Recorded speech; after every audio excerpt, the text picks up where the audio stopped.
हाँ भाई। राम राम। हाँ देखो कि धन्यवाद। Thank you thank you.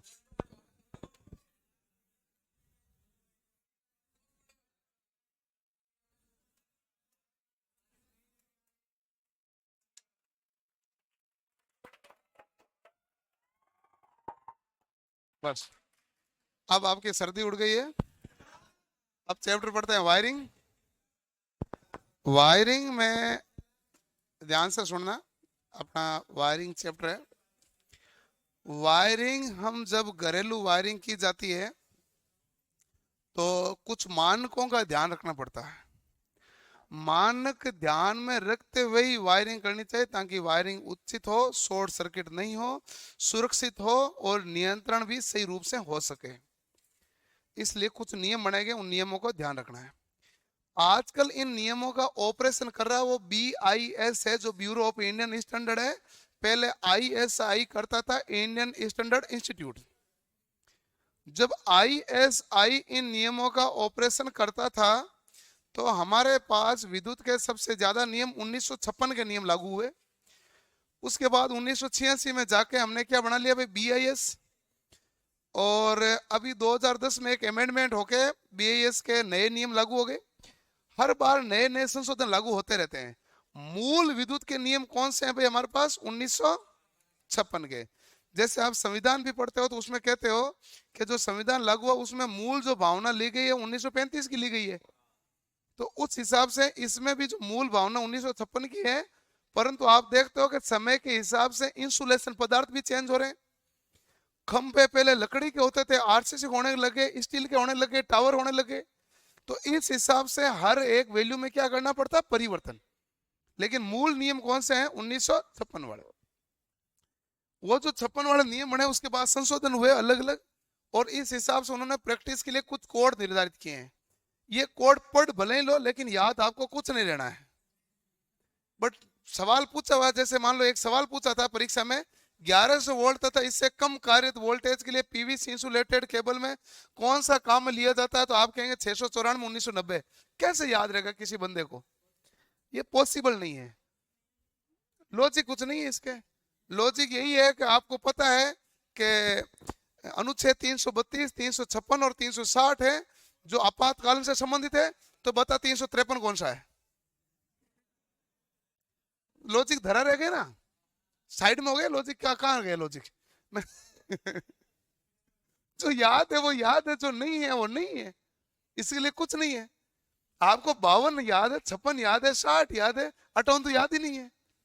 तो ये थोड़ी ना याद है सारे, तो मामला ऐसा है। तो इसलिए ये जो ध्यान है तो ध्यान रख लो। अब मेरे से ये पूछे, ये तो मुझे याद है, लेकिन इसका मतलब ये थोड़ी है कि वो यही पूछे। उसने कोई और नियम पूछ लिया तो दिक्कत हो जाएगी। तो उन्होंने इस प्रकार से कुछ नियम दिए हैं जो 2010 में भी अमेंडमेंट किया, 1988 में हुआ। केबल की करंट रेटिंग का दिया है, विद्युत इंस्टॉलेशन के लिए दिया है। तो अलग अलग ये रूल्स जारी किए थे उन्होंने। उन रूल्स को हमें ध्यान में रखना है कि कौन सा D टाइप फ्यूज के लिए, कौन सा सामान्य जरूरत के लिए, वो हमें भले कितनी माथा बोड़ी करेंगे खास याद नहीं रहने हैं। लेकिन कोड लिखे हुए हैं, फिर भी किसी को रहता है तो रख लेना। इसमें आज तक टोटल 30 में से 3 सवाल पूछे हुए हैं। हाँ 3 सवाल पूछे हुए हैं, बाकी नहीं पूछे। अब उनकी मर्जी होगी तो पूछ लेंगे, जब 3 में मर्जी चली तो इसमें भी चल जाएगी। अब आता है हम कॉन्सेप्ट वाली चीज में। कॉन्सेप्ट की चीज में यह है कि हम विद्युत वायरिंग के बारे में देखते हैं। विद्युत वायरिंग हमारे पास एक ऐसी वायरिंग होती है जिसके लिए कुछ रूल्स ऐसे निर्धारित हैं कि हमारे पास 2 प्रकार से घरेलू वायरिंग करेंगे। एक है लाइट एंड फैन और एक है पावर। लाइट एंड फैन के लिए नियम बनाए गए, किसी भी उप परिपथ बॉक्स में 10 से ज्यादा पॉइंट नहीं रखना है। किसी से ज्यादा पॉइंट नहीं रखना, 10 है। और 800 से ज्यादा वाट क्षमता नहीं होनी चाहिए। जबकि लाइट एंड फैन का तो ये है, जबकि पावर परिपथ में अधिकतम पॉइंट कितने लग सकते हैं, 2। और अधिकतम वाट क्षमता 3000 वाट। ये पावर परिपथ। पावर परिपथ में क्या लगाते हैं, आपने गीजर लगा दिया, आपने मोटर जोड़ दी, ये किस में जोड़ोगे, पावर परिपथ में। आपने मोबाइल चार्ज लगा दिया, ये किस में लगाओ, लाइट एंड फैन में। पंखा, लाइट, छोटा मोटा उपकरण, ये सेविंग किट वगैरह, ये किस में जोड़ोगे? लाइट एंड फैन वाले में। तो जो कम क्षमता वाला है वो लाइट एंड फैन है, जो ज्यादा वाला है वो पावर है। ऐसे किस में जोड़ोगे? पावर परिपथ में। तो उसने कहा जब ये सब कुछ मामला है तो इसका मतलब रेटिंग भी अलग अलग होनी चाहिए ना तारों की। आप कहेंगे भाई सारे तार घर में 4 mm² के डाल दो तो महंगा भी तो पड़ेगा, सारे 1.5 mm² के डाल दो तो एसी वाला तार जल भी तो जाएगा। तो जहां 4 mm की जरूरत है वहां 4 mm डालो, जहां 1.5 mm की जरूरत है वहां 1.5 mm डालो, और जो इसको थप्पड़ मारने की जरूरत है उसको थप्पड़ मारो। टाइम आता तो है नहीं। तो अब उन्होंने कहा कि जब 800 वाट आप काउंट करोगे तो 800 वाट काउंट करोगे तो 800 वाट काउंट कैसे होगा? उन्होंने कहा बाय डिफॉल्ट आप है ना लैंप को 60 वाट मान लेना, सॉकेट को 100 वाट मान लेना, ट्यूबलाइट को 40 वाट मान लेना, मरकरी वेपर लैंप को 80 वाट, छत के पंखे को 60 वाट, इस प्रकार उन्होंने कुछ दे दिए हैं। इसको ध्यान में रखते हुए वाट की गणना कर लेना। कितना से ज्यादा वाट नहीं होना चाहिए? 800 वाट से। किससे ज्यादा पॉइंट नहीं होना चाहिए? 10। लाइट एंड फैन में और पावर में क्या है? 2 पॉइंट और 3000 वाट के। ये तक तो ठीक है। इसके बाद आता वायर का चयन करना कि भाई ठीक है वायर का चयन करें, लेकिन कुछ चीजें ध्यान रखो कि घर में हमने जो तार लगे हैं क्या सारी लाइटें एक साथ चालू करते हैं? नहीं। रिसर्च ये कहती है कि किसी भी घर में एक समय में अधिकतम लाइटें 2 चालू होती है, यानी 66%। जिसने 15 लाइटें लगाई है तो एक साथ वो चालू करेगा तो 10 करेगा। बाहर वाली चालू कर दिया, चौक की चालू कर दी, पता चला अंदर के कमरे में कोई है ही नहीं, बंद है लाइटें।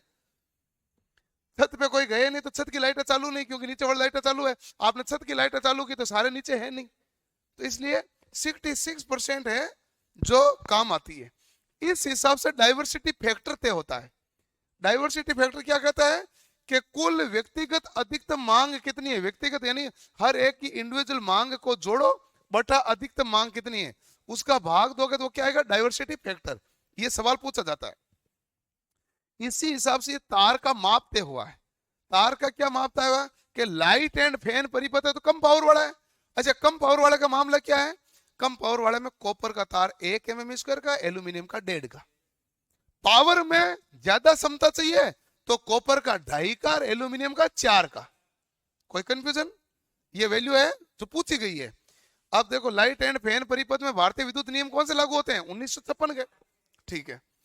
घरेलू तार स्थापना प्रणाली में 5 किलोवाट तक के भार को प्रवाहित करने के लिए ही तारों का चयन किया जाता है कि घर में भाई 5 किलोवाट से ज्यादा का कनेक्शन नहीं है। आप घरेलू कनेक्शन लेने जाओगे ना, मीटर मीटर भी 5 किलोवाट क्षमता तक ही देते हैं घरेलू। वो कहते हैं इससे ज्यादा चाहिए तो आपको एक्स्ट्रा एप्लीकेशन लिखनी पड़ेगी। हो सकता है कॉमर्शियल करें, हो सकता है 3 फेज जोड़ें, क्योंकि घरेलू तो 5 किलोवाट तक होता है। तो घरेलू कनेक्शन कितने किलोवाट तक है? 5। अच्छा, अब उन्होंने कहा कि जो हमने कंट्रोलिंग वाली ये स्विच लगाई, ये छत नीचे से कितनी ऊंचाई पर होनी चाहिए? 1.3। स्विच बोर्ड कमरे से कितना होना चाहिए? बाईं तरफ। छत का पंखा जो है वो तल से कितना ऊंचाई पर है? 2.75। और छत से कितनी दूरी होनी चाहिए? 30 सेंटीमीटर यानी 0.3 मीटर। लाइट की ऊंचाई कितनी होनी चाहिए? 2.25 मीटर। ये कुछ नियम है जो आपको ध्यान में रखने पड़ते हैं। इन्होंने कहा कि हमारे पास टोटल पॉइंट कितने होते हैं सॉकेट में? 3। ऊपर वाला पॉइंट क्या है? अर्थिंग वाला।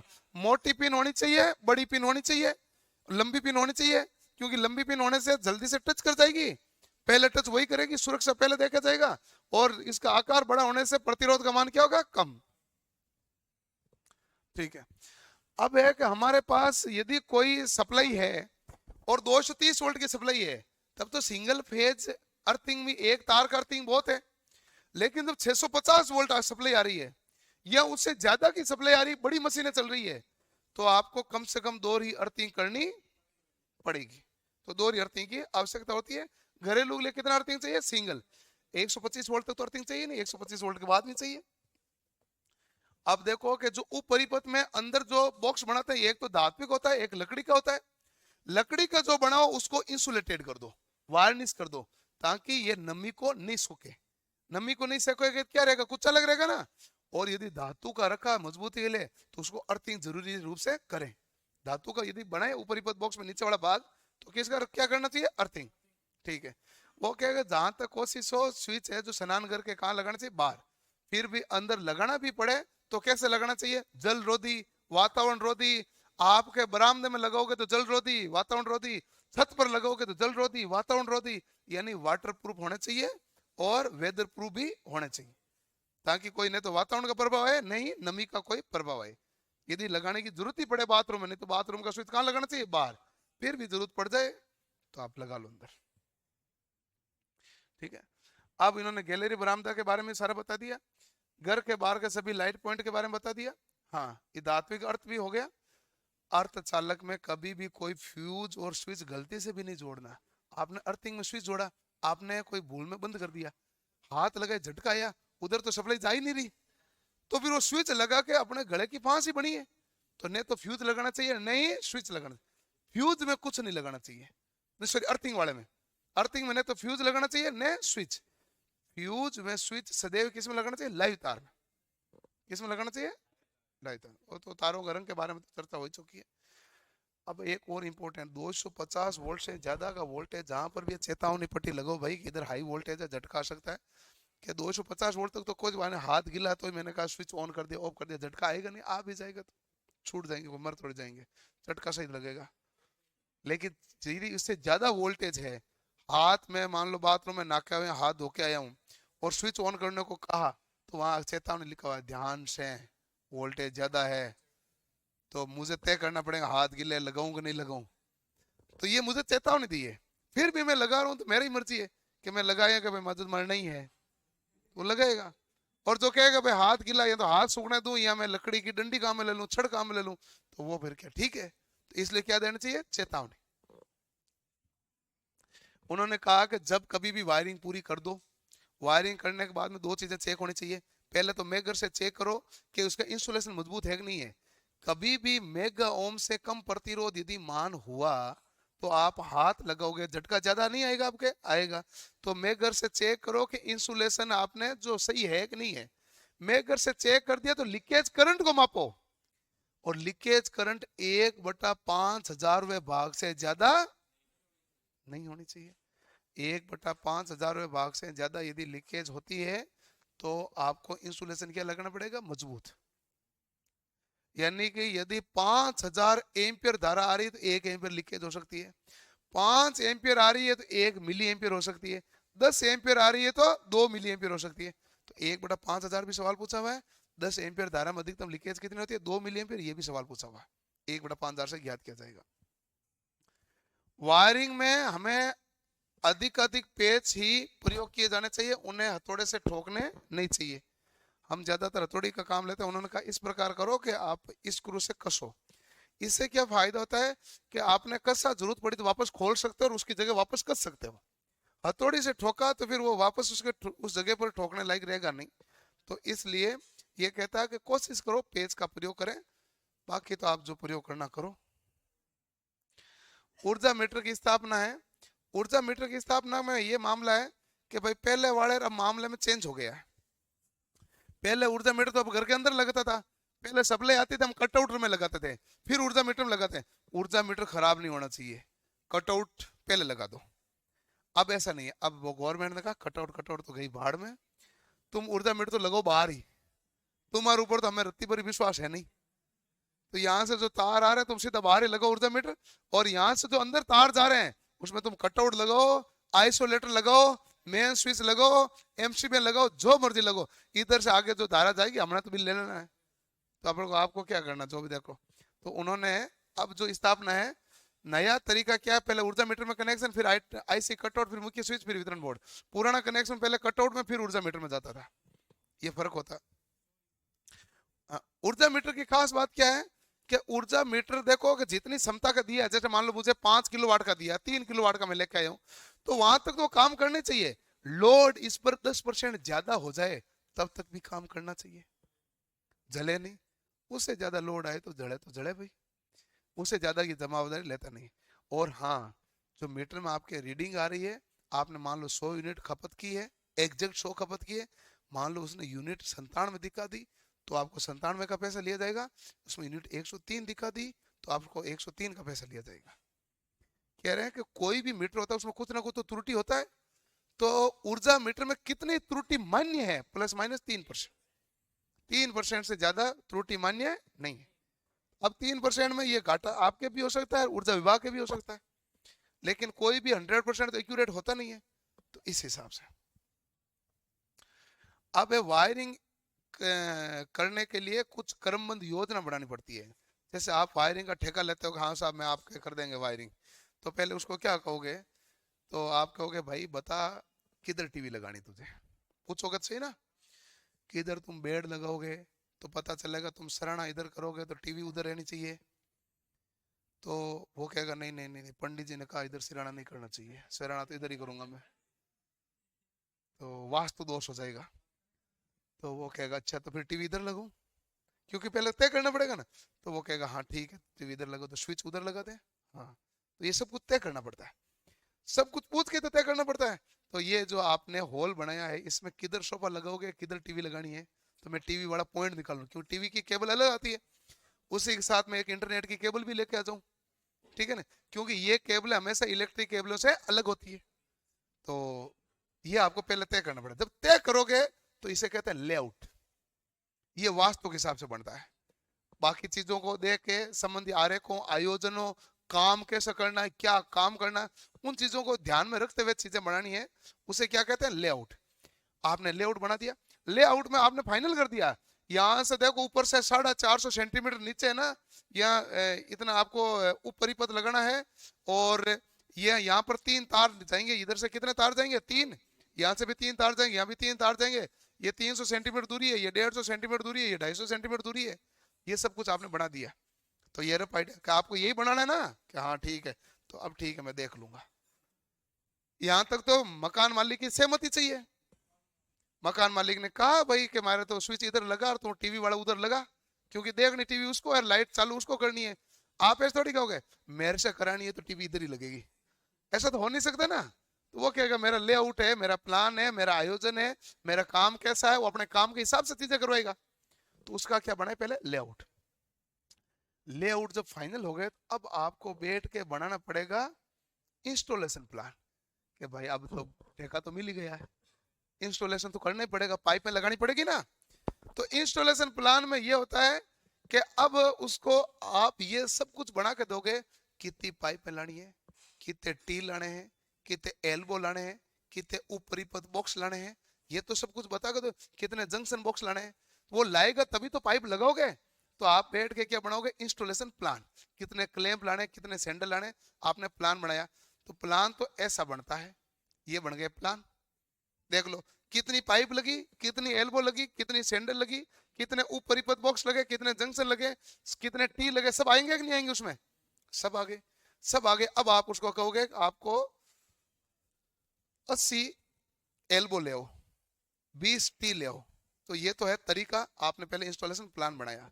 एक होता अपना देसी तरीका, हम कहते हैं एक बार आप ले आओ 60-70 ले आओ, कम पड़ेंगे तो और लेंगे, और ज्यादा हो गए तो वापस दे देंगे।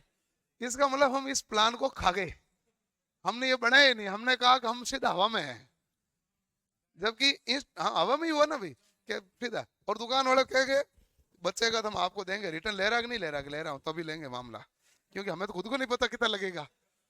ये कहता है कि भाई कंफर्म बताओ अगले बंदे को, अगले बंदे को पता चल जाएगा कि भाई पाइपिंग में खर्चा इतना आएगा, उसको पता चल गया, उसने बता दिया। जब पाइपिंग लगा दी, पाइपिंग खर्चा आ गया, अब इलेक्ट्रिशियन क्या करेगा, अब इसमें तार तो जोड़ना पड़ेगा, इसलिए पहले खुद बनाएगा सर्किट डायग्राम। सर्किट डायग्राम वो देखेगा कि परिपथ पूरा हो रहा कि नहीं हो रहा, नहीं तो लैंप जलेगा कैसे। पता चला एक तार अलग से आया, एक तार अलग से आया, लैंप में दोनों में फेज आ गए, तो उसको पहले सर्किट बनाना पड़ता है हर एक का, वो हर एक का सर्किट बना के रफ कॉपी में चेक करता है कि हाँ ये तार आ रहा फेज, ये आ रहा न्यूट्रल, ये स्विच से जा रहा है, से जुड़ रहा है, अच्छा ये लैंप जलेगा। सर्किट के बिना तो जलेगा नहीं, क्योंकि बंद परिपथ से ही तो विद्युत धारा का प्रवाह होगा। तो ये तो किसी को बताने लायक चीज नहीं, ये तो खुद के लिए चीज है, कहीं ऐसा नहीं है कि सबको जला दिया, हाँ अब करो स्विच चालू लैंप जल जाएगा, पता चला जला ही नहीं, उड़ गया। वो इसलिए वो चाहता है कि पहले क्या बनाया सर्किट डायग्राम बनाया। सर्किट डायग्राम आपको फाइनल हो गया कि किधर क्या क्या कैसे कनेक्शन करना है।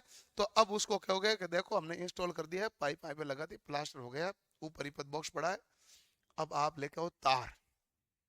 तो पूछेगा कितना, कहोगे देखो हमने गणना कर ली है, किधर कितने 3 तार जाएंगे, किधर 2 तार जाएंगे, किधर स्विच लगेगा 2 वे, किधर नहीं लगेगा, हमने सारी कैलकुलेशन कर ली है। तो आप बताओगे, तभी तो वो तार लेके आएगा। फिर वो क्या लेके आएगा, वायर। तो आपने सबसे लास्ट में ही करते हो ना, वायरिंग तो सबसे लास्ट में डालते हो। तो आपको वायर सबसे लास्ट में डालते हो, वायरिंग डायग्राम बनाना भी क्या है, सबसे लास्ट में। कार्यबंध क्रमबंध योजना है। सबसे पहले लेआउट, फिर इंस्टॉलेशन प्लान, फिर सर्किट डायग्राम, फिर वायरिंग डायग्राम। बन गया। तो घरेलू कनेक्शन हो गए पूरा। यहाँ है, आपको कारण पता चले ना, बिना कारण पता चले ये रट थोड़ी पाओगे। कारण पता चलना चाहिए, मामला इतना ही है। हाँ, वायरिंग प्रकार देख लेंगे, सारा चीजें देख लेंगे, बहुत आसान होती है, टफ कुछ होता ही नहीं है। टफ होता है कि चीज हमें पल्ले नहीं पड़े, टफ होती है चीज रटनी पड़े। जैसे कि कोड है, मैंने पहले कहा कि ये टफ ही है, रटो भले बैठे। आप में से कोई नहीं रटेंगे, मैंने ही नहीं रटे। मैं कहा ये ऐसे सवाल आते क्या ही कर लूंगा।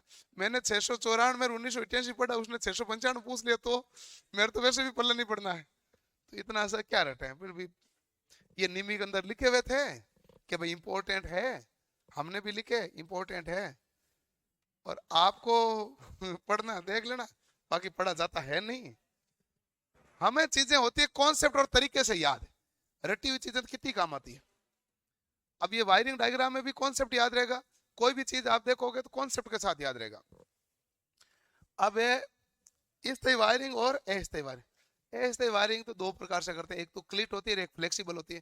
फ्लेक्सिबल तो क्या होता है, मेड़ा में अलग अलग डोम लगा दिए ना, तो अलग अलग डोम लगा दिए तो हम क्या करेंगे, हम के इस डोम से इस डोम में जाएगी, इस डोम से इस डोम में लाइट जाएगी, तो हम आधा तो कनेक्शन सीरीज ही कर देते, और वो तार लटकता हुआ जा रहा है, और ज्यादा हिम्मत करेंगे तो उस तार को डोरी से बांध देंगे, तो वो तो फ्लेक्सिबल ही कहलाएगा ना।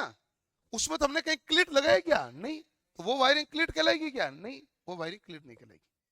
दूसरा है कि मैंने मकान में, ऑफिस में, या आपके क्लासरूम में अस्थायी रूप से कोई तार जोड़े हैं, और मैं कहूं ये तार दीवार के टच हुए ही रहे, गिरे नहीं, तो मैंने क्या कर दिया, दीवार के साथ में सब जगह क्या लगा दिया, क्लिट। तो ये भी तो अस्थायी है, तार दिख रहे ना, तो कौन सी वायरिंग है, अस्थायी। तो ये वायरिंग है कौन सी, क्लिट।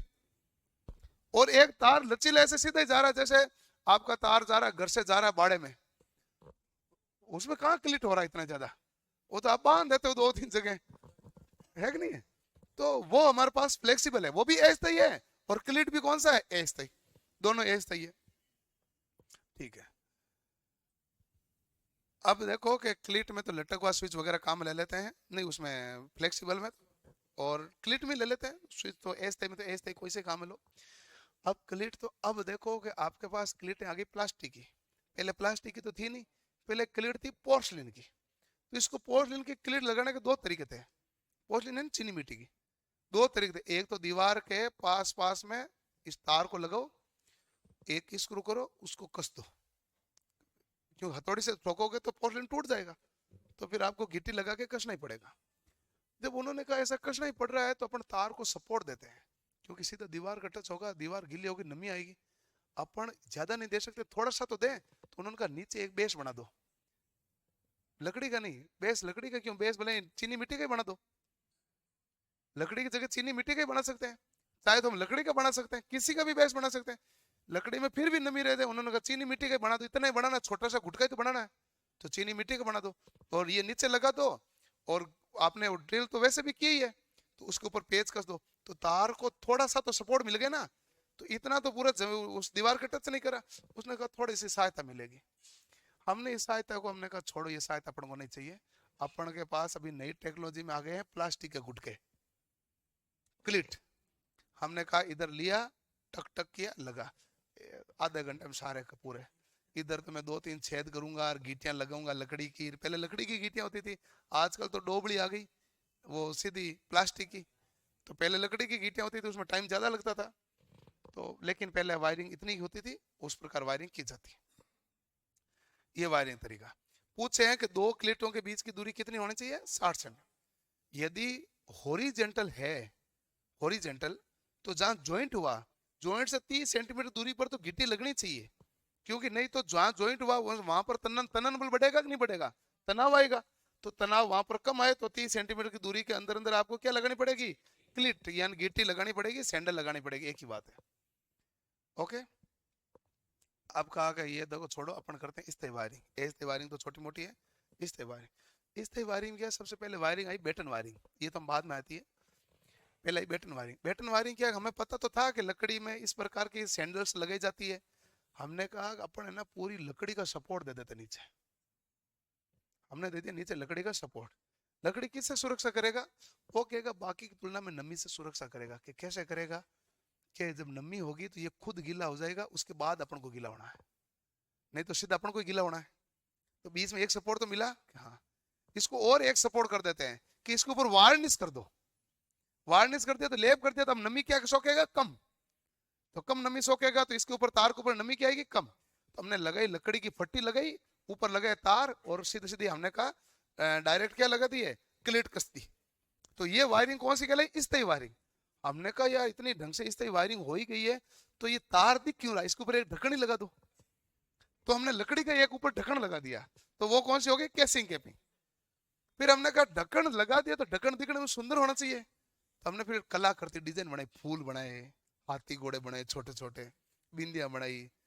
तो ऐसे अलग अलग तरीके से चीजें बनाई ताकि दिखने में सुंदर दिखे। तो उस समय कौन है, कोई बहुत पैसों वाला धनी सेठ है, वही कराता होगा वायरिंग, वो इस प्रकार की वायरिंग काम में लेता था। बाकी कोई आम जनता तो कोई काम में लेती नहीं थी, तो ये वायरिंग उनके लिए काम में ली गई थी। केसिंग कैपिंग लकड़ी की, दो पेचों के बीच की दूरी 60 सेंटीमीटर है, जोड़ और घुमाव बिंदु पर 65 सेंटीमीटर से ज्यादा केसिंग कैपिंग के अंदर नहीं होनी चाहिए, क्योंकि केसिंग का खुद का भार भी तो होता है। और केसिंग कैपिंग की मोटाई 1.2 mm प्लस माइनस 0.1 mm चलती है। वुडन की भी होती है, पीवीसी की होती है। जब तक वुडन की कर रहे थे तो बड़े बड़े सेट ही करा रहे थे, पीवीसी आ गई तो पीवीसी तो सस्ता, सब करा रहे हैं, छोटे सेट बिना सेट सारे कराने लगे। उसमें क्या है कि उसको स्थापित करने में ज्यादा टाइम नहीं लगता है। जैसे एक कमरे की यदि आपको ऊपर वाली करनी है, तो आपको कनेक्शन करने वाला ढंग से हो, ड्रिल करने वाला आदमी हो, तो आजकल एक दिन में हो जाती है कमरे की आराम से। तो क्या अगला कोई पॉइंट ज्यादा लगा दे, थोड़ा टाइम लग जाए, बट एक दिन में लगभग हो जाती है। ठीक है ना, कई बार 2 दिन लग जाते हैं, कई बार आदमी ज्यादा आते हैं तो एक दिन में कर देते हैं। लेकिन लकड़ी वाली में एक कमरे की करने के लिए भी उनको कम से कम दिन लगते थे, तो 10 एक दिन लगते थे, तब जाके एक कमरा फ्री होता था।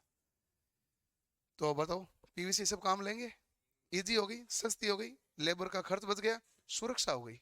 सुरक्षा कैसे, नमी से विशेष रूप से, क्योंकि लकड़ी की तुलना में तो पीवीसी नमी से सुरक्षा दे रही, ताप से तो वो भी सुरक्षा नहीं दे रही थी, ये भी नहीं दे रही। तो ये मामला यही है, बातें हमने कह दी सारी। तार को बिछा दिया जाता है, ढक दिया जाता है, ढकना ही है। अगला कौन सा है, पीवीसी। ये तो सब बातें जो बताई, पीवीसी की तो पीवीसी केबल है, दिखने में सुंदर होती है, नमी और दीमक का प्रभाव नहीं होगा। लकड़ी में होता है ना भाई, कम मेहनत की आवश्यकता होती है, ज्वलनशील होने के कारण इस बार के भाई आग का खतरा रहता है। अब फिर एक बेटन वायरिंग है। बेटन वायरिंग तो हमने फिर भी कई जगह और काम में ली। हमने कहा कि जहां कुछ लेबोरेटरी में हमने कहा ना लेड सीटेड केबल लगाएंगे, तो वो कहा बेटन वायरिंग ऊपर लगा दो। और कई जगह बेटन के बिना ही लगा दो। हमने कहा खुद लेड सीटेड में इतना बड़ा कुचालक है, इसकी बेटन की क्या जरूरत है, उसके बिना लगा दो। तो दोनों तरीके से चली, बाकी बेटन वायरिंग का तो हम प्रयोग करना कम कर दिए। पीवीसी में जो फट्टी आती है, या पीवीसी कंड्यूट पाइप में जो पाइप की लंबाई आती है 3 मीटर होनी चाहिए, या 10 फुट। 10 फुट तो ब्रिटिश प्रणाली में चलेगा, तब तक 10 फुट है। और जिस दिन मीट्रिक प्रणाली में चलेगा वो कितना है, 3 मीटर है। ये ध्यान, आजकल नई मशीनें 3 मीटर के हिसाब से बन रही है। 3 मीटर में 10 फुट से थोड़ा कम होता है, 20 सेंटीमीटर कम है। तो इसलिए अब क्या है कि लोकल लैंग्वेज में क्या बोलने लगे कि ये जो 10 फुट वाली है वो तो आपको क्या कह देते हो भाई, 3.25 मीटर के आसपास।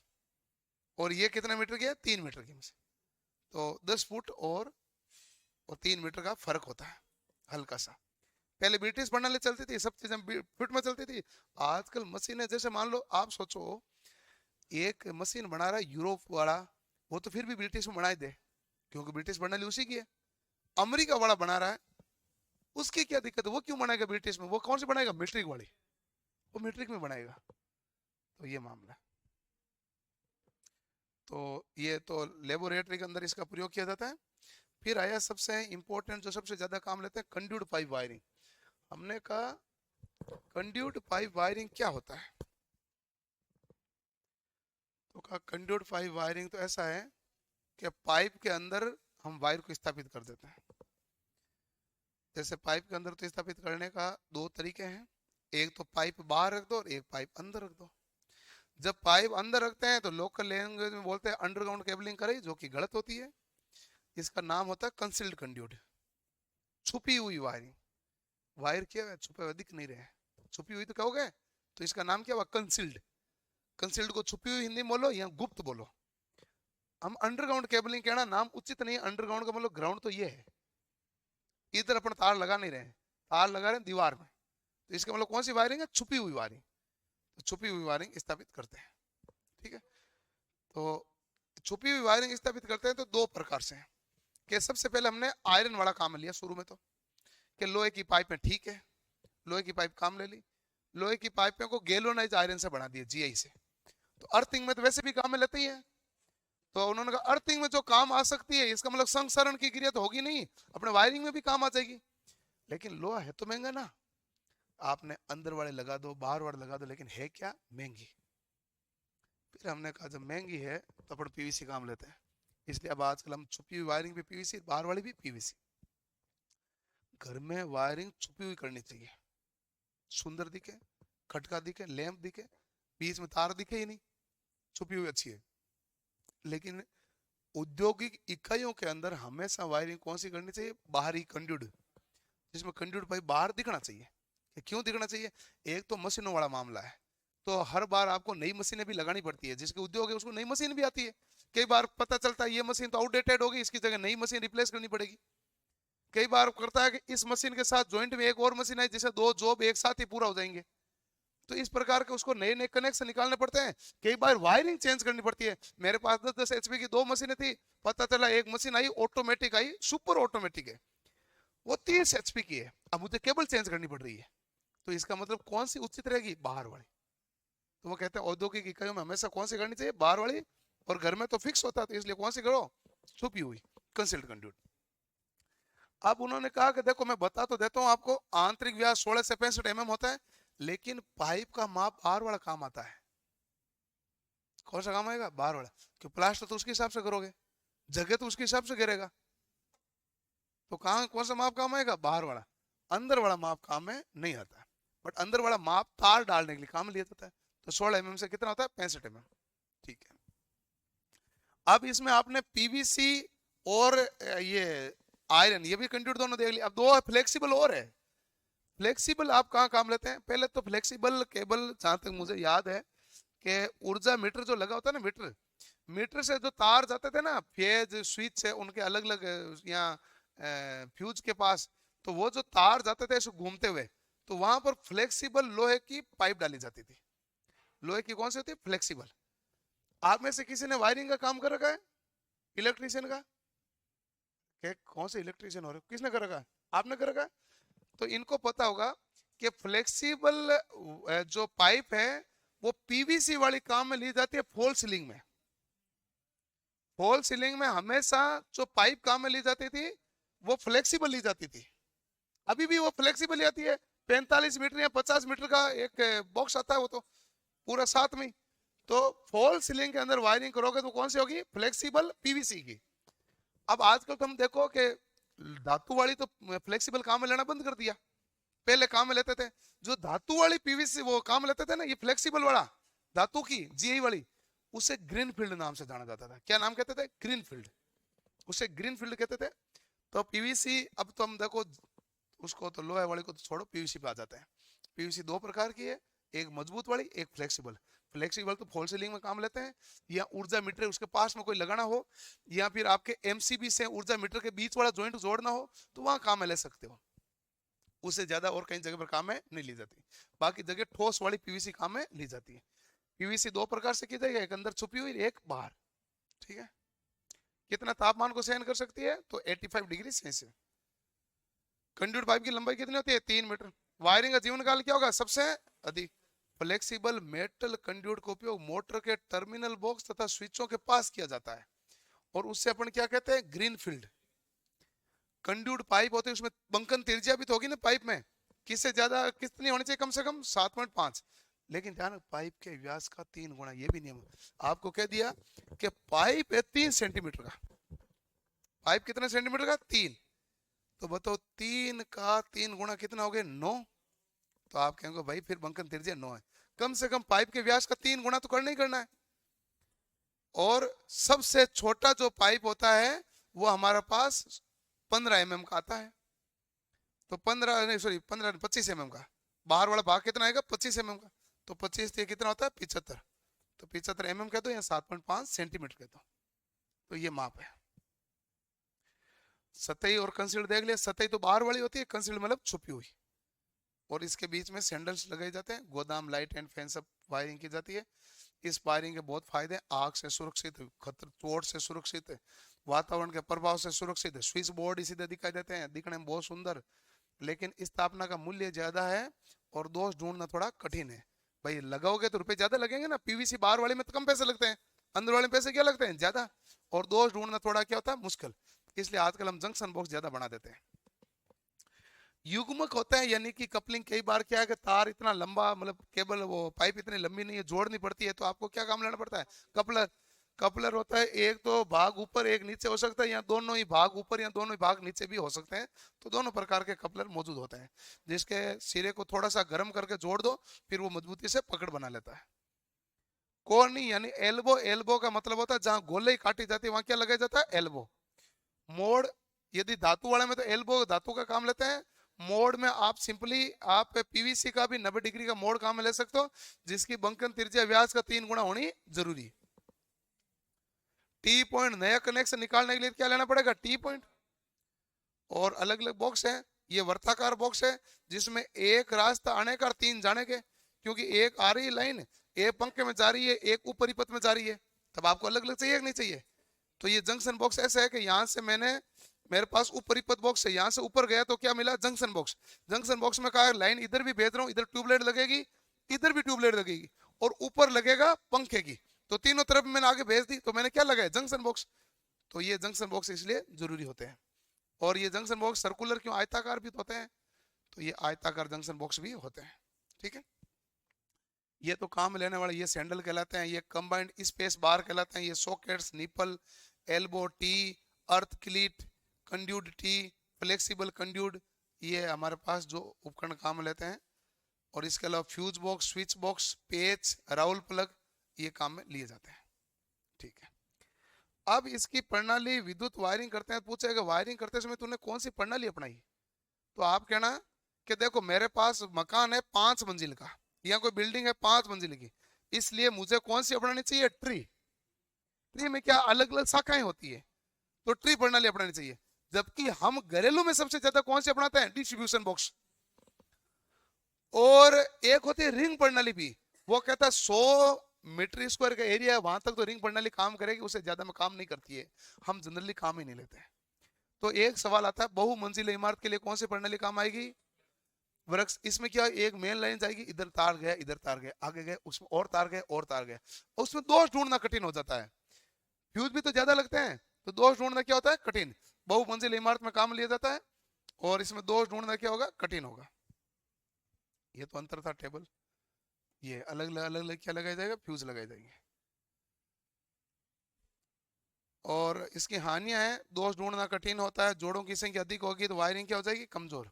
रिंग पेन प्रणाली कहलाती है 100 mm स्क्वायर, 100 वर्ग मीटर एरिया से ज्यादा पर रिंग प्रणाली काम में नहीं लेनी चाहिए, इतने में काम में ले सकते हो। और इसमें 30 एम्पियर से अधिक धारा का प्रवाह नहीं होना चाहिए। हम हमेशा कौन सी काम लेते हैं? वितरण प्रणाली। कक्षा 1, कक्षा 2, बरामदा, स्नानघर, अर्थिंग तार आ रहा, न्यूट्रल का तार है, इधर से कनेक्शन लिया, ऊर्जा मीटर में आया, तार आइसोलेटर में आया, लिखे सर्किट ब्रेकर में आया, एमसीबी में गया, आगे घर में गया। तो हम ये काम लेते हैं। तो घरेलू काम में कौन सा ली जाती है भाई? वितरण प्रणाली। जबकि बहुमंजिल इमारत में कौन सी लेनी है? वृक्ष प्रणाली। रिंग पेन प्रणाली कितने एरिया तक काम ले सकते हो? 100। बस। इसमें दोष ढूंढना आसान है। एमसीबी का भी बताया, हर एक उप परिपथ की एक एमसीबी लगाओ, पता तो चले कौन सा उप परिपथ में है। ये तो कह रहा है कमरे की एक नहीं, हर उप परिपथ की एक लगाओ। ये तो ये और कह रहा है, या फिर एक कमरे में एक उप परिपथ बॉक्स बनाओ, एमसीबी ज्यादा लगा दो। ठीक है।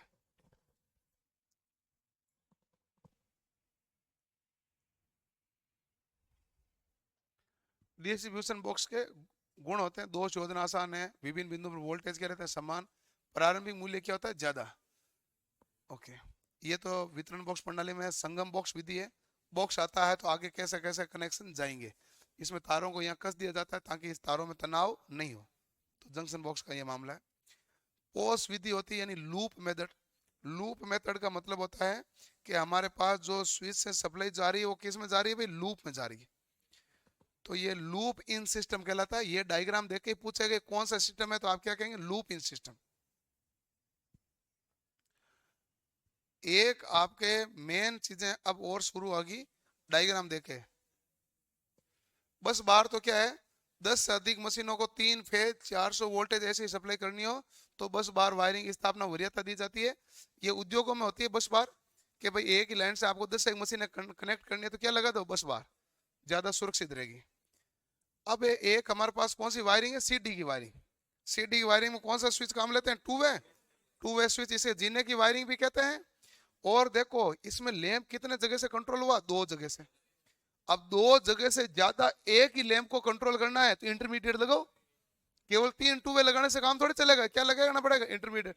अब तो टू वे स्विच का मामला सही है कि नहीं है, आप इसको चेक करो। अभी बताओ कि लैंप ऑन है ऑफ है, अरे ऑफ है। देखो ऐसा है, ये जो तार है ना लैंप का, ये यहां से ऐसा आया ऐसा आया ऐसा आया ऐसा खुला ही पड़ा है, तो बताओ ऑफ है कि नहीं है। ठीक है, दोनों नीचे स्विच रहेंगे तो भी ऑफ, दोनों ऊपर रहेंगे तो भी ऑफ, दोनों इधर हैं तो क्या है ऑफ। अब मैंने ये हटा दिया, इसको यहां जोड़ दिया और इसको यहां जोड़ दूं, अब क्या है, अभी भी ऑफ ही है। देखो यहां से तार आया, ये आया ये आया ये आया ये आया, यहां पर देखो ये तो मैंने कनेक्शन काट दिया, इधर जोड़ दिया है, तो ये भी क्या है ऑफ। इसका मतलब हुआ कि आपका कब स्विच ऑन होगा, एक तो इधर कनेक्ट हो और एक क्या हो इधर। अब देखो ये सप्लाई आ रही है, ये आ रही है, ये आ रही है, ये आ रही है, ये लो, ये टू वे स्विच का कनेक्शन है।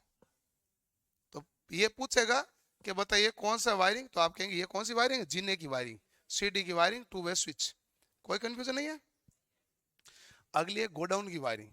गोडाउन की वायरिंग जो करता है वो कहता है कि देखो अपन गोडाउन में हुए एंटर, आपने स्विच किया, पहला लैंप चालू, दूसरा भी चालू हो जाओ, हम आगे बढ़े, हमने एक और स्विच दबाया, पीछे वाला बंद आगे वाला चालू, हम ऐसे जा रहे ऐसा होना चाहिए। वापस आए तो पीछे वाला बंद होते जाए, हम आगे वाले चालू होते जाए, जब बाहर निकले तो सारे क्या हो गए बंद। बस ये कौन सी वायरिंग है, गोडाउन।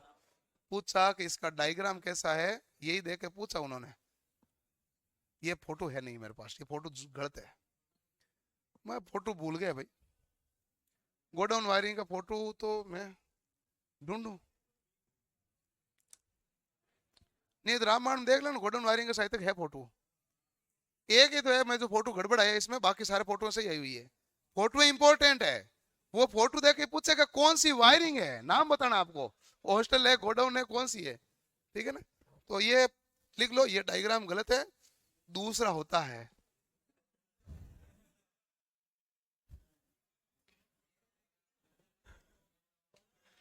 क्योंकि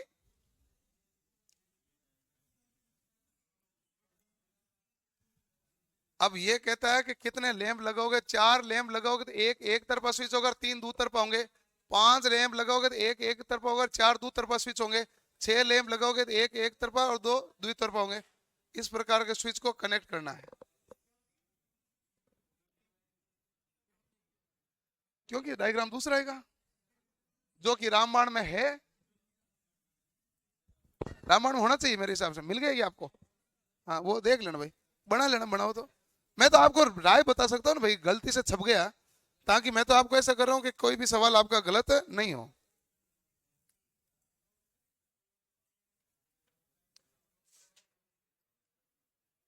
हाँ देख लो, ये बिल्कुल सही है, ये आप बना ले।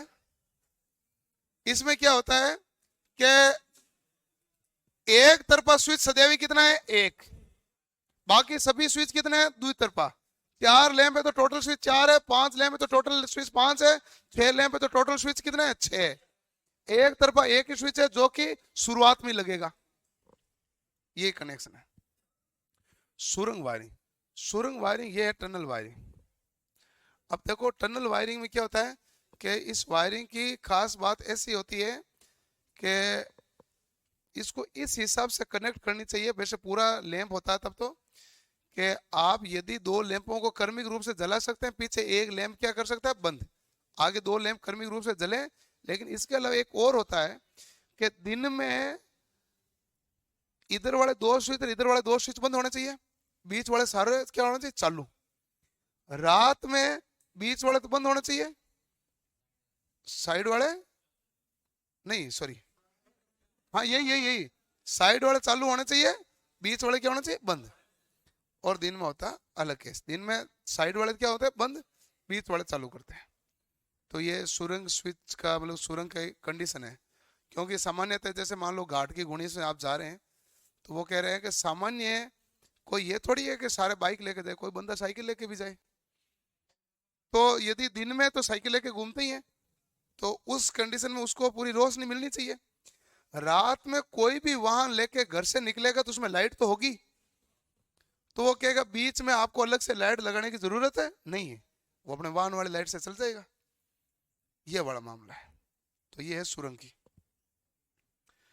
गलियारे, गलियारे मतलब कॉरिडोर। कॉरिडोर की वायरिंग करने के लिए हर बार ज्यादातर कौन से स्विच लगाते हैं, लगातार रूप से टू वे स्विच लगाए थे। और गलियारे में ऐसे होता है कि जाता जाता जाता अपने कमरे के पास जाए, वो खटका बंद करे तो सारी क्या हो जाए, बंद हो जाए। तो ऐसा एक कनेक्शन होना चाहिए। वो कह रहा है कि मैं इधर से कनेक्शन काटूं तो सारा लास्ट तक कट जाने चाहिए, ठीक है। और बाकी ऐसे अलग अलग जगह चालू कर सकते हैं।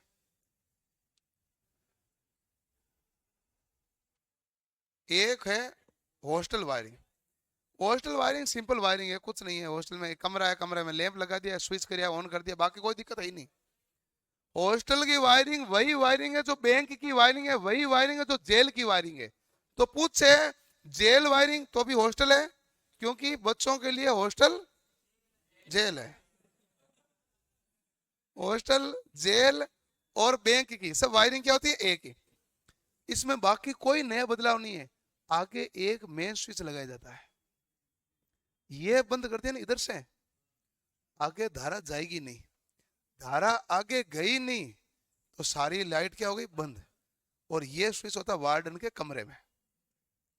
जेल के भी वार्डन वाले में होते, जेलर के, और हॉस्टल के वार्डन के कमरे में। वार्डन ने कर दिया बंद कि 9 बजे हुआ स्कूल का टाइम, बंद लाइट, जाओ। अब गए। क्योंकि इस दो कारण, एक तो एक मान लो बच्चे चले गए, गलती से पंखा लाइट चालू रह गए, तो अलग अलग कौन चेक करेगा, बंद कर दिया, सब बंद हो गया, ठीक है। और दूसरा ये है कि कोई ऐसा नहीं है कि बाहर से लोग लगा के अंदर से चाबी लेकर अंदर बैठा रह जाए, तो गर्मियों में तपा तपा के मार डालेंगे उसको। तो उन्होंने कहा कि लाइट कर दो बंद, सप्लाई कर दो बंद। सर्दियों में तो रजाई ओढ़ के सो जाएगा, वैसे भी उसको क्या फर्क पड़ता है। सर्दियों में स्पेशली कॉलेज वाले हॉस्टलों में, स्कूलों वाले हॉस्टलों में भी करते हैं बच्चे। वो कहते हैं कि चलो ठीक है ना, मेरे जाने का आज मन नहीं है, तू बाहर से ताला दे के चाबी नीचे फेंक, नीचे वापस फेंक दे, वापस फेंक दे, वो बंदा सो जाता है। अब कैसे पता चलेगा कि वो तो बाहर आया, भले बाहर सफाई करने वाला आएंगे, सफाई करके जाएंगे। जब तक उसकी आवाज नहीं आए तो किसी को कुछ भी पता नहीं चलेगा, आवाज वो करेगा नहीं।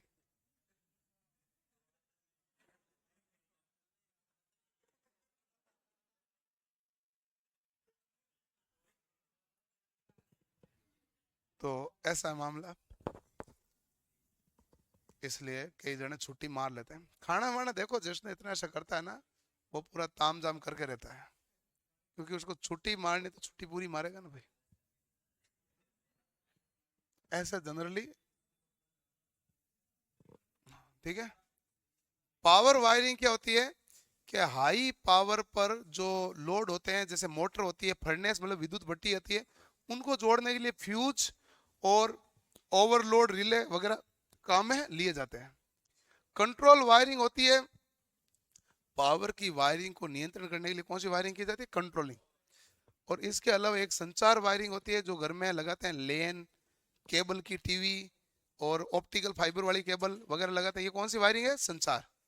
और इसके अलावा एक है, कोई कोई घर में बना लेते हैं होम थिएटर, मनोरंजन वायरिंग, तो एंटरटेनमेंट, तो वो बना लेते हैं कि उसमें क्या होता है कि पहली बात तो जो कमरा बनाया जाता है उस कमरे को साउंड प्रूफ बनाते हैं।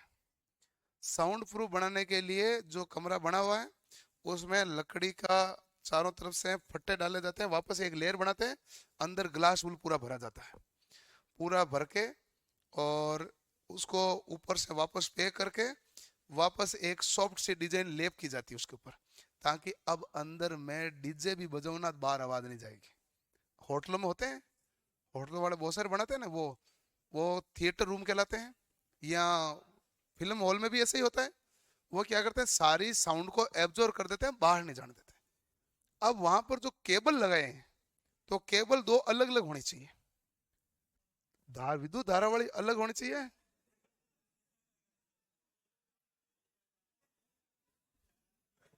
और साउंड वाली अलग होनी चाहिए, क्योंकि दोनों साथ में आ गई तो व्यतिकरण की घटना होगी, और व्यतिकरण की घटना के कारण आवाज डिस्टर्ब होगी। जैसे आजकल आपको कोई फोन करता है और लेकिन उसने फोन एक गलती से लगा, तुरंत काट दिया, फिर भी आपके पास नोटिफिकेशन आएगा, ट्रू कॉलर कहेगा आया, लेकिन आया आ नहीं पाया।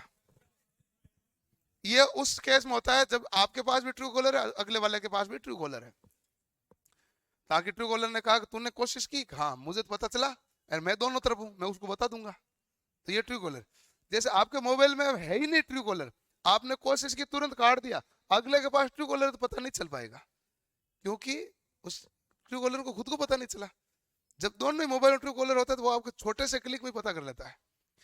पहले ऐसे ही होते थे, आपने देखा होगा कि सिग्नल आते थे, तो पहले नोकिया के मोबाइल पीछे एक बत्ती लाइट लगाते थे, वो बत्ती पहले चपाचप करना कि आ रहा है कोई ना कोई फोन आ रहा है, वो ट्रू कॉलर का काम करता था, सूचना प्रदान करना।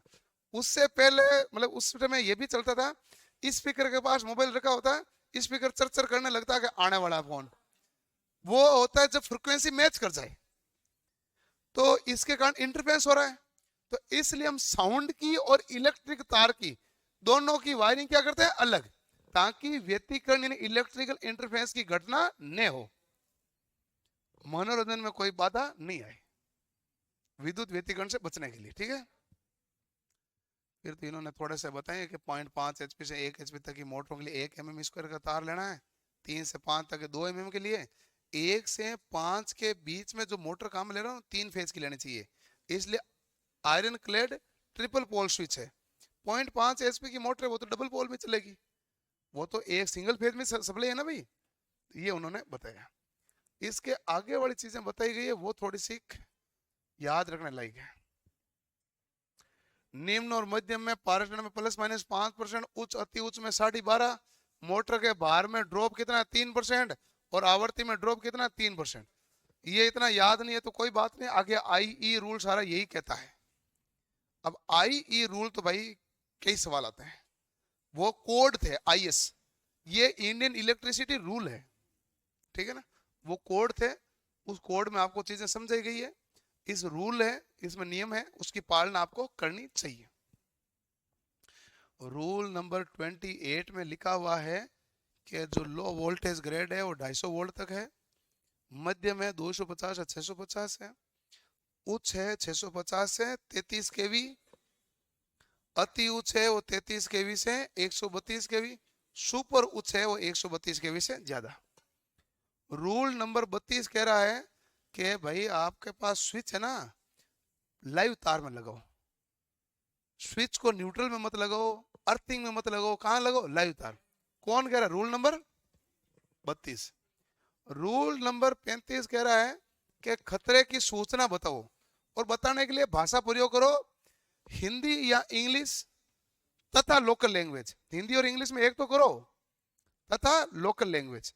तो अपने यहाँ पर तो देखो कि हिंदी और इंग्लिश में एक करोगे, तथा लोकल लैंग्वेज है, लोकल लैंग्वेज कौन सी अपने यहाँ हिंदी है, तो अपने हिंदी और इंग्लिश में प्रयोग करते हैं ताकि खतरे की सूचना बताई जाती है?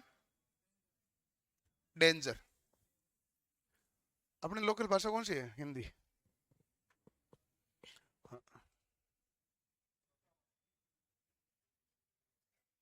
सर जी कोर्स लिया, उसके 2 दिन बाद मेरा फोन टूट गया, अब कैसे करूं तैयारी। तो पहली बात तो अब हो गए 6 महीने, अब ये क्लास है 2-3 दिन की लास्ट,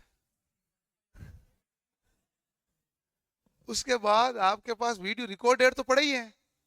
हाँ तो देखो, अब फोन टूट गए मैं क्या करूं? ये तो अब तो उसने नया लिया है, अब तो ले ही लिया उसने। आप दिलाना चाहते हो? आपने भाई नहीं लिया तो आपका नाम क्या है? अजय, अजय दिलाना चाहता है। हाँ, ये तो मैं ही कह रहा हूँ, तू समझ नहीं रहा।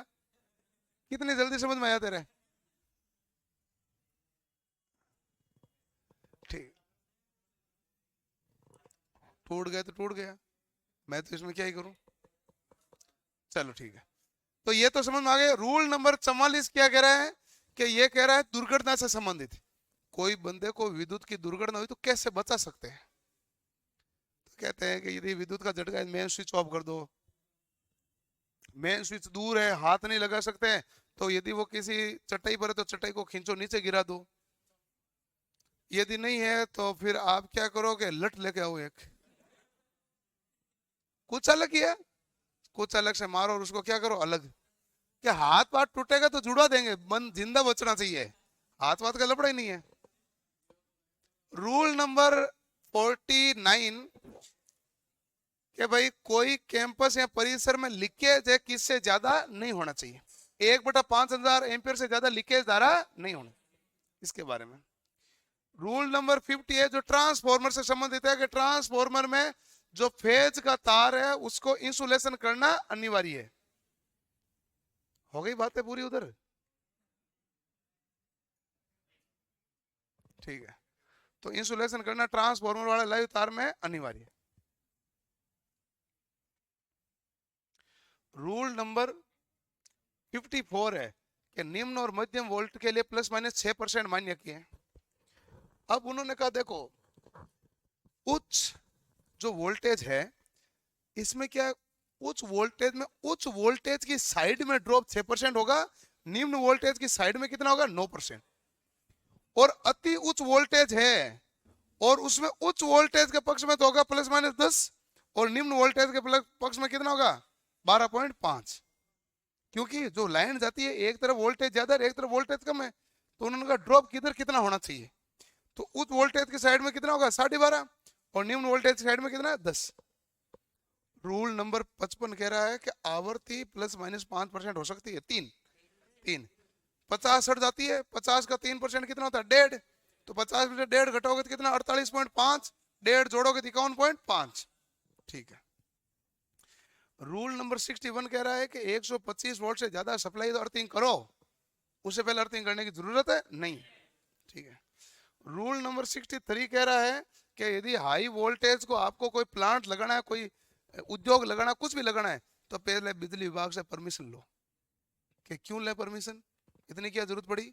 वो कह रहे हैं इसलिए लो, बिजली विभाग आपको बताएगा कि तुम हमें पहले बताओ, तो आपने उसको बताया, उसने परमिशन दी, तो उन्होंने एंट्री कर ली।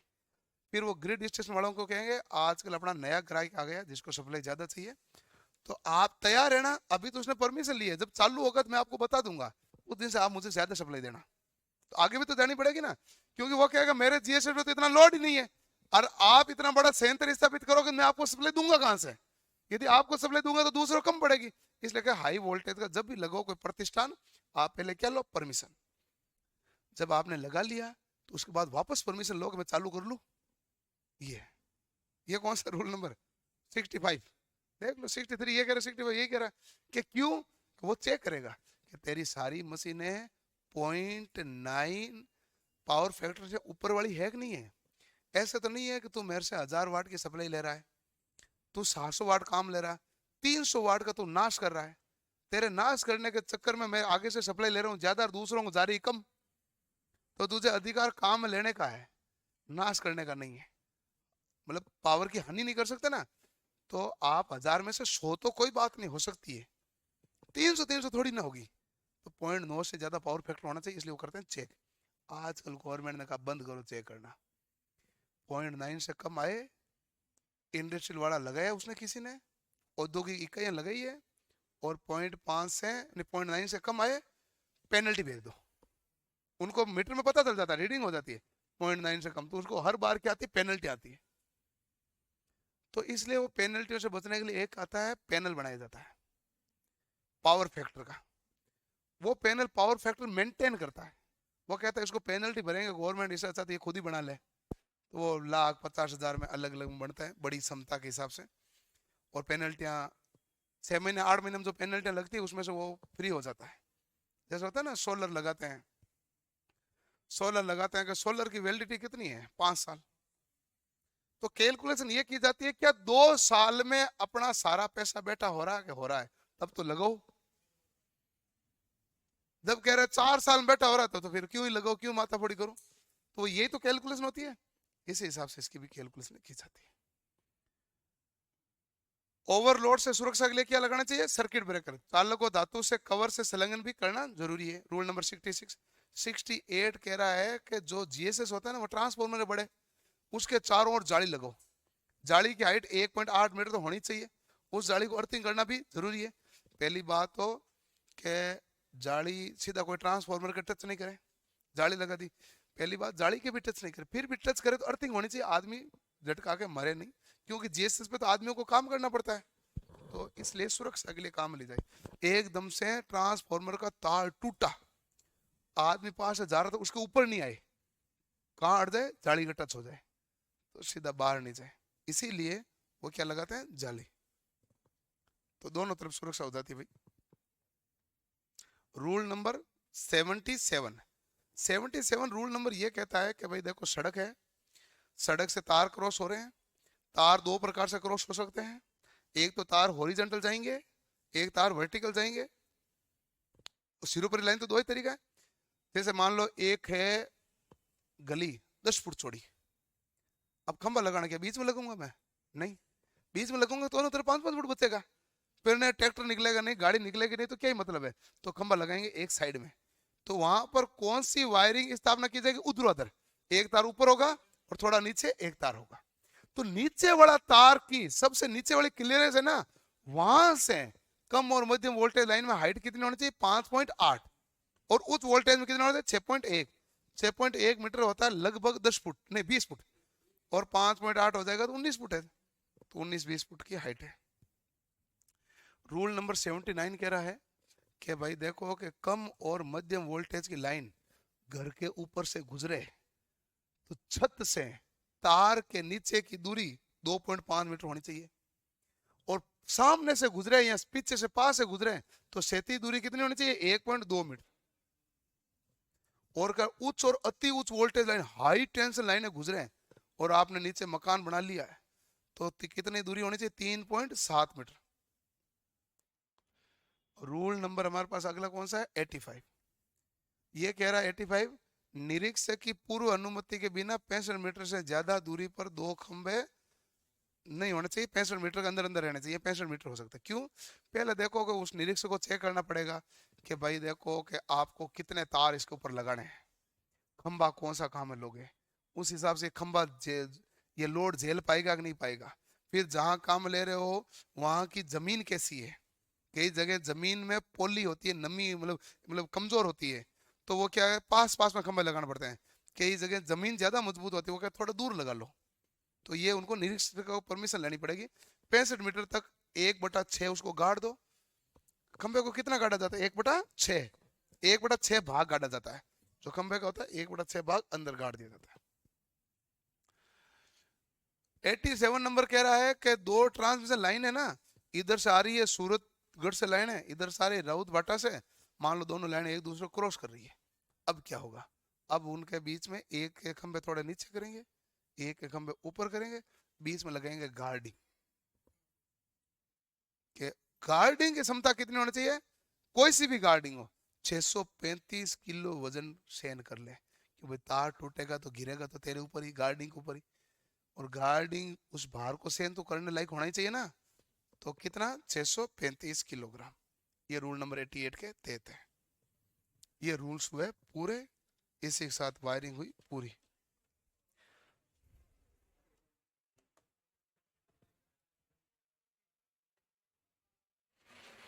अब देखो, हाँ, क्लास हो गई एंड वायरिंग हो गई पूरी।